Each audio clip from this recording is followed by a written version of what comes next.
بہت بڑی ہستی عبداللہ بن مبارک بہت مشہور تابعی ہیں، اللہ ان کی قبر پہ کروڑہ رحمتوں کا نزول فرمائے۔ آپ کوفہ میں تشریف لاتے تھے اور علماء سے آ کے ملاقات کیا کرتے تھے۔ علماء کی محفل میں جائیں نا تو بعض لوگ گلا کرتے ہیں کہ یہ بات تو ہم نے پہلے بھی سنی ہے۔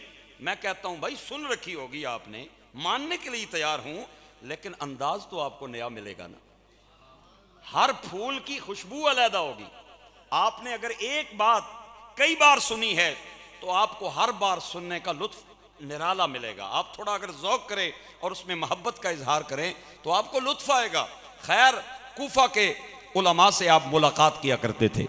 علماء نے لکھا ہے ایک نوجوان وہ آپ کی خدمت کرتا تھا، آپ کے پاؤں دباتا، آپ کی جوتیاں آگے رکھتا، آپ کو وضو کرواتا، آپ کی خدمت کرتا، آپ جو کہتے وہ فوراً اس پہ عمل کرتا۔ اللہ کا کرنا ایسا ہوا ایک بار آپ تشریف لائے تو اس نوجوان سے ملاقات نہ ہوئی۔ محلے والوں سے پوچھا کہ وہ نوجوان کہاں گیا؟ اللہ اکبر، نوجوانوں کے مشاغل ہوتے ہیں، نوجوانوں کی ترجیحات ہوتی ہیں۔ کسی نوجوان کی ترجیح ہے کہ میں پورا دن موبائل میں گم رہوں، فیس بک سے یوٹیوب پہ چلا جاؤں، یوٹیوب سے ٹک ٹاک پہ چلا جاؤں، ٹک ٹاک سے میں کہیں اور چلا جاؤں۔ اور کسی نوجوان کی خواہش ہوتی ہے کہ میں قرآن پاک کی تلاوت کروں، میں ماں باپ کی خدمت کروں، میں نماز پڑھوں۔ اور اسی طرح میں نے دیکھا ہے یہ جب میلاد کے دن آتے ہیں، محافل کے دن آتے ہیں، بعض نوجوان گلیوں میں جو پورا سال مسجد میں نہیں آتے نماز پڑھنے کے لیے، وہ ہاتھ میں جھنڈے اٹھا کے گلیاں سجا رہے ہوتے ہیں، اور جو محلے کے بزرگ ہوتے ہیں وہ ان پہ تنقید کرتے ہیں۔ انہوں نے واہن توانوں یہی کم لب ہے، نماز پڑھنے کوئی نہیں تے جھنڈے چاک پہ پھرنے۔ میں نے بزرگوں کو دیکھا ہے وہ تنقید کرتے ہیں۔ میں ان بزرگوں کو کہتا ہوں بابا جی، اچھے وقت میں بری باتوں کو یاد کرنے کا کیا مقصد ہے؟ اب کیا ضرورت ہے؟ آپ کا کیا مطلب ہے آپ نماز نہیں پڑھتے تو پھر آپ یہ کام بھی نہ کریں؟ جہاں تک بچے ٹھیک کر رہے ہیں اس حد تک ان کی حوصلہ افزائی بنتی ہے یا نہیں بنتی؟ اس حد تک تو کر دینا حوصلہ افزائی، باقی اللہ نماز کی بھی توفیق دے گا، قرآن پاک کی بھی توفیق دے گا۔ خیر، نوجوانوں کی محبت ہوتی ہے، ترجیحات ہوتی ہیں۔ وہ نوجوان آتا، آپ کے ہاتھ چومتا، آپ کی بارگاہ میں بیٹھتا۔ ایک بار آپ تشریف لائے تو وہ نوجوان نہ ملا۔ محلے والوں سے پوچھا کہاں ہے؟ انہوں نے کہا حضرت صاحب ایک چھوٹا سا کاروبار کرتا تھا بازار میں، کسی کو قرضہ لیا تے قرضہ اتنا ہو گیا ہے کہ دے نہیں سکیا، 50,000 دینار اس تے قرضہ چڑھ گیا ہے تے وہ بندہ بڑا ڈاڈ ہے، اس پکڑ کے تھا جیل ڈکائی سٹے۔ آپ نے سنا، اللہ اکبر، آنکھوں میں آنسو آ گئے اور سیدھے آپ کوتوال کے پاس پہنچے۔ میں نے تھانے کی بات اور جیل کی بات اس لیے کی ہے، اس وقت یہ تھانے جیلیں نہیں ہوتی تھی، اس وقت کوتوال ہوتے تھے، جیسے یہ ایس ایچ او ہوتا ہے نا علاقے کا، تھانے دار، اس وقت کوتوال ہوتے تھے۔ تو آپ چلے گئے سیدھے تھانے۔ ایک بات کہوں اگر آپ ناراض نہ ہوں تو کہہ دوں؟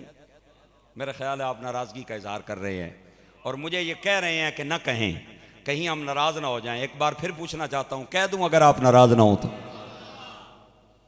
تھانے کوئی ٹر جائے نا تو پچھوں جانا بڑا اوکھا کام، کوئی نہیں جانے۔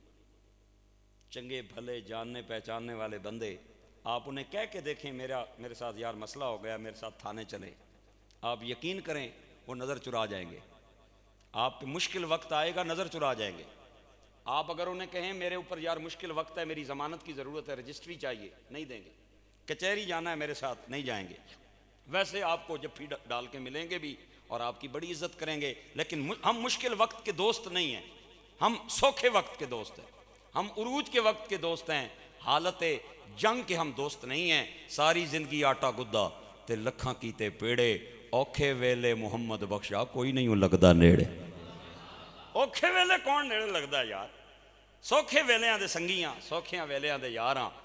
ہاں گرامی قدر حضرات، عبداللہ بن مبارک رضی اللہ تعالیٰ عنہ تھانے چلے گئے۔ تھانے پہنچ گئے، کوتوال سے ملاقات کی، کوتوال سے ماجرا پوچھا۔ کوتوال نے کہا حضرت صاحب بندہ بڑا نیک ہے، میں نے تفتیش کی ہے، لیکن مسئلہ یہ ہے کہ جس بندے کا قرضہ ہے وہ بندہ بڑا ڈاڈا ہے، چھوڑنے کے لیے تیار نہیں ہے۔ عبداللہ بن مبارک نے فرمایا کتنا قرضہ ہے؟ کہنے لگا 50,000 دینار۔ فرمایا میں ایک شرط پہ سارے پیسے دینے کے لیے تیار ہوں، کوتوال کہنے لگا حضرت صاحب کون سی شرط؟ فرمایا میری شرط یہ ہے میں 50,000 دینار پیسے ادا کر کے اسے رہا کروانے کے لیے تیار ہوں، پر میری شرط یہ ہے اس نوجوان کو پتہ نہ چلے۔ اللہ اکبر، پتہ نہ چلے، پتہ نہ چلے۔ آج تو جناب لوگ مسجد میں پیسے لاتے ہیں نا، مسجد میں تے نوٹ جڑا نا وہ بند کر کے نہیں آڑنے، کھول کے آڑنے، ہینڈ کر کے، تاکہ لمبا جا نظر آوے۔ میں محافل میں جاتا ہوں، میرا ڈرائیور آج نہیں، آپ اس سے تصدیق کر لینا، قسم سے کہہ رہا ہوں، وہ مجھے کہتا ہے 100 روپے کی بھی لوگ چینج لیتے ہیں۔ میں کیا کرنے آنے تو سادہ سٹنے، 100 روپے کی چینج لے کے 10 روپے کے نوٹ چوکھے ہو جاتے ہیں، ذرا 100 کی چینج لیتے ہیں، 50 کی چینج لیتے ہیں، 50 نوٹ نہیں دیتے تاکہ ہمیں دیکھا جائے۔ میں قسم سے کہہ رہا ہوں، جن چیزوں کا تعلق بندے اور خدا کے مابین ہے، لوگ ان میں بھی ریاکاری کرتے ہیں۔ 40ویں کے موقع پہ، چیلم کے موقع پہ ایصال ثواب کی محفل ہے، ایک بندہ بالکل پیچھے بیٹھا ہوتا ہے چٹ اٹھا کے، جس وقت سارا مجمع اکٹھا ہو جاتا ہے تو وہ پیچھے سے کھڑا ہو کے کہتا ہے 50 قرآن میری طرفوں ہی جی، 2000 درود پاک میری طرفوں ہی۔ سارے بندے مڑ کے تکنے نس، اور وہ کرتا ہی اسی لیے ہے کہ سارے میری طرف دیکھیں کہ میں 50 قرآن لے کے آیا ہوں، میں 2000 بار درود پڑھ کے ملک صاحب کے لیے لے کے آیا ہوں۔ دوستو اور بھائیوں، ایسے میں نے مواقع بھی دیکھے ہیں، چونکہ ہم ہر دوسرے تیسرے دن ایسی کسی نہ کسی محفل میں ہوتے ہیں، بالکل این ٹائم پہ ایک بندہ اٹھتا ہے دور سے اور وہ کندھے پھلانگتا ہوا آتا ہے اور آ کے مولوی صاحب کے کان میں ذرا اونچی آواز میں کہتا ہے 3 قرآن پاک۔ بھئی تو کان میں جے آ کے آکھیا تے تینوں اچھا آکھنی کڑی لوڑ؟ وہ سونی لیسی نا مولوی صاحب جڑا بیٹھے ہے، اتھے آ کے اچھا آہنا ہے، چودھری ملازم صاحب اچھا آہنا ہے، مولوی صاحب 3 قرآن پاک، تاکہ دوسرے حضرات بھی سن لیں۔ ان چیزوں کا تعلق بندے اور خدا کے درمیان ہے۔ ہاں دوستو اور بھائیوں، میں کہتا ہوں اگر آپ نے لوگوں کو سنانے کے لیے یہ کام کیا، قرآن پڑھا، درود پڑھا، کوئی فائدہ نہیں، اور اگر آپ نے اللہ کی رضا کے لیے یہ کام کیا تو پھر لوگوں کو بتانے کی ضرورت نہیں ہے۔ 2000 بار غلط بیانی کر کے درود پڑھنے والے نوجوان، میں کہتا ہوں 2000 بار درود پڑھ کے 2000 بار کا جھوٹ بول کے 2000 کا تحفہ دینے کے بجائے کاش تجھے خدا توفیق دیتا تو خلوت خانے میں بیٹھ کے ایک بار خلوص نیت کے ساتھ پڑھتا بسم اللہ الرحمن الرحیم۔ مجھے قسم ہے خدا کی جلالت کی، اس بسم اللہ میں اتنی طاقت ہے اور دینے والا اتنا رحیم اور کریم ہے کہ تیری تسمیہ کے صدقے نہ صرف اللہ تیرا بیڑا پار فرما دیتا بلکہ مرحوم کے سارے گناہ بھی معاف فرما دیتا۔ 2000 کا تحفہ دینے کے بجائے تو اگر خلوص نیت سے ایک بار بسم اللہ پڑھ کے بخت دیتا وہی کافی تھا۔ اللہ اکبر، اللہ اکبر۔ ریاکاری، میں کہتا ہوں ریاکاری کا دوسرا نام اداکاری ہے، اور اداکاری زیادہ دیر نہیں چلتی، یہ جلدی جلدی ختم ہو جاتی ہے۔ اے بناوٹ زیادہ دیر نہیں چلتی، حقیقت چھپ نہیں سکتی بناوٹ کے اصولوں سے، کبھی خوشبو آ نہیں سکتی کاغذ کے پھولوں سے۔ معاشرت سے لے کے عبادت تک، نکاح سے لے کے جنازے تک، ہمارا سارا معاشرہ ریاکاری پہ چلنے لگ گیا، دکھلاوے پہ چلنے لگ گیا۔ ہاں نوجوان جب لڑکی والوں کے گھر اپنے ماں باپ کو لے کے رشتہ مانگنے جاتا ہے، وہاں جا کے بڑی بڑی باتیں کی جاتی ہیں، اتنے مکان ہمارے اور اتنی گاڑیوں کے ہم مالک، اور وہ بچی والے بھی اسی انداز میں لڑکے والوں کے ساتھ پیش آتے ہیں. میرا باپ اتنا لینڈ لارڈ، اتنی گاڑیاں ہماری، اتنی ہماری بچی سلیقے والی، اتنی تعلیم یافتہ، لیکن جب شادی ہو جاتی ہے شادی کے بعد پتہ چلتا ہے کہ گاڑیاں رینٹ کی تھیں اور گھر کرائے کا تھا. پھر کیا ہوتا ہے؟ لڑائیاں تے جھگڑے شروع ہوتے ہیں اور بات طلاق تک چلی جاتی ہے. تو یہ کام کرنے کی ضرورت کیا ہے؟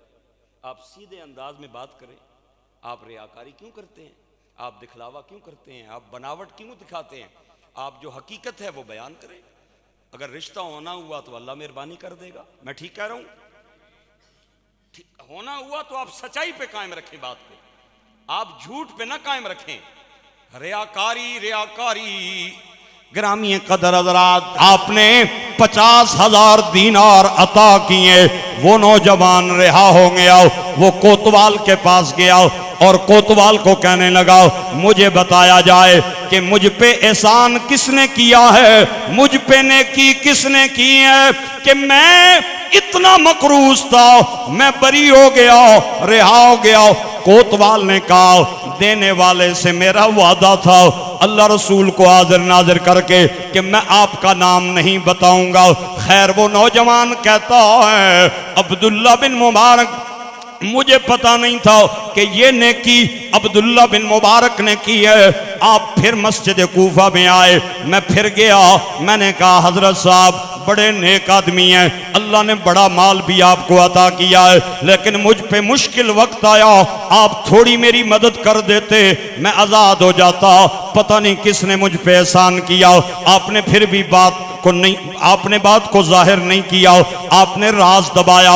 فرمایا میرا بیٹا دعا کر اللہ مجھے نیکی کی توفیق عطا فرمائے.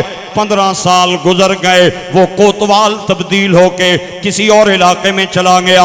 عبداللہ بن مبارک ضعیف ہو گئے، آپ اتنے بوڑھے ہو گئے آپ باہر نہیں نکلتے تھے.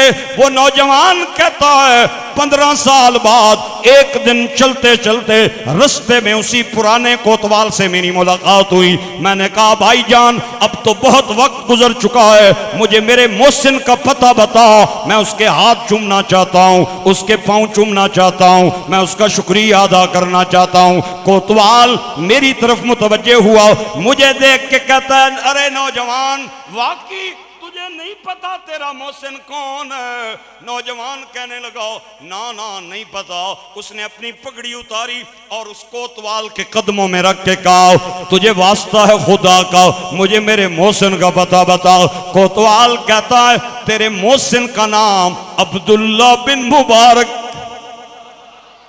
وہ نوجوان کہتا ہے میں نے جوتے معمولی سے پہنے ہوئے تھے، میں نے جو ہی سنا میں عبداللہ بن مبارک کے گھر کی طرف دوڑا، اتنا تیزی سے دوڑا میرے پاؤں کے جوتے پھٹ گئے اور میرے پاؤں زخمی ہو گئے. میں آگے گیا تو آپ کے گھر کے ارد گرد لوگوں کا جھمکٹا، لوگوں کا رش اور جمع غفیر تھا.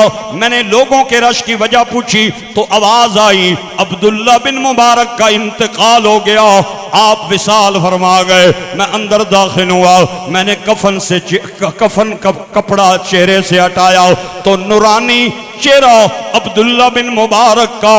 میں نے آپ کے قدموں میں سر رکھا اور رو کے کہا عبداللہ میں نہیں جانتا خدا کے ساتھ آپ کا کیا معاملہ ہے، آپ جانیں آپ کا رب جانیں، لیکن مجھے قسم ہے آپ نے میرے ساتھ جو نیکی کی، جو میرے ساتھ احسان کیا، قیامت والے دن کوئی نیکی آپ کے پلے نہ ہوئی. آپ کے ترازو میں اگر خدا نے صرف یہی نیکی رکھ دی اللہ آپ کے گناہوں کو معاف فرما دے گا. دوستو اور بھائیو،